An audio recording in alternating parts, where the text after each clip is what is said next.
why are you late អញ្ចឹង clear ថា why are you late នឹងគឺយើងប្រែថាហេតុអ្វីបានជាអ្នកមកយឺតណាបងហេតុអ្វីបានជាអ្នកមកយឺតគឺអង់គ្លេសយើងនិយាយបានថា why are you late ណា why are you late why are you late ហេតុអ្វីបានជាអ្នកមកយឺត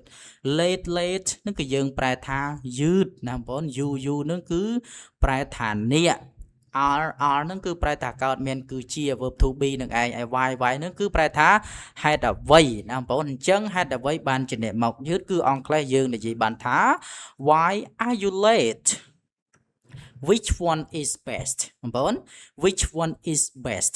which one is best which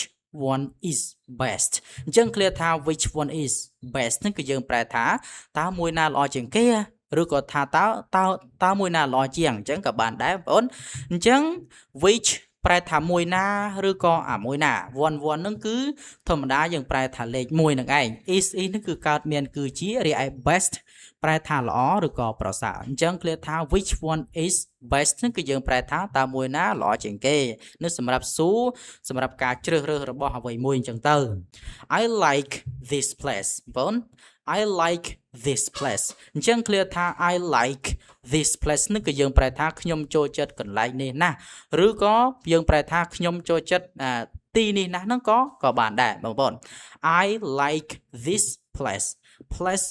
នេះគឺយើងប្រែថាទីកន្លែងបងប្អូន this នេះគឺយើងប្រែថានេះណាបងប្អូន I like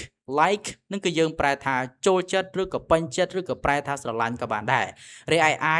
I វិញហ្នឹងគឺយើងប្រែថាខ្ញុំអញ្ចឹង clear ថា I like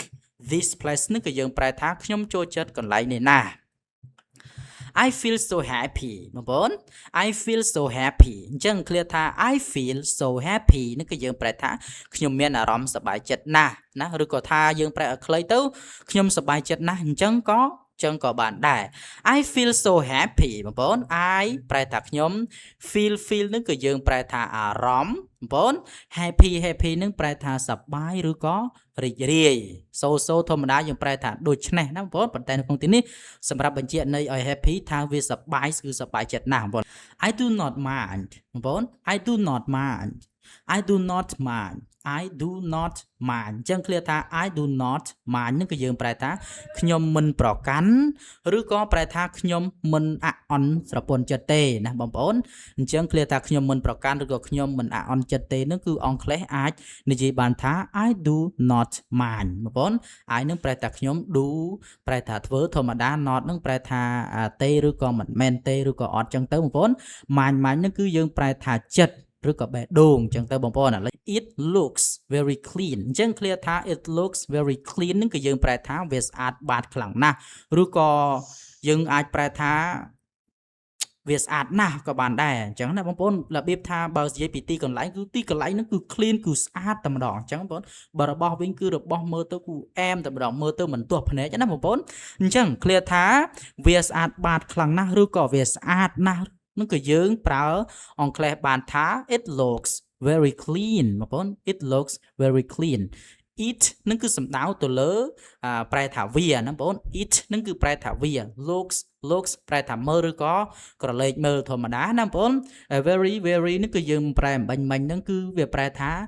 ណាស់ឬក៏បំផុត clean នឹងគឺប្រែថាស្អាតឬក៏សម្អាតអញ្ចឹងទៅអញ្ចឹង clear ថា it looks very clean នឹងគឺយើងប្រែថាវាស្អាតបាតខ្លាំងណាស់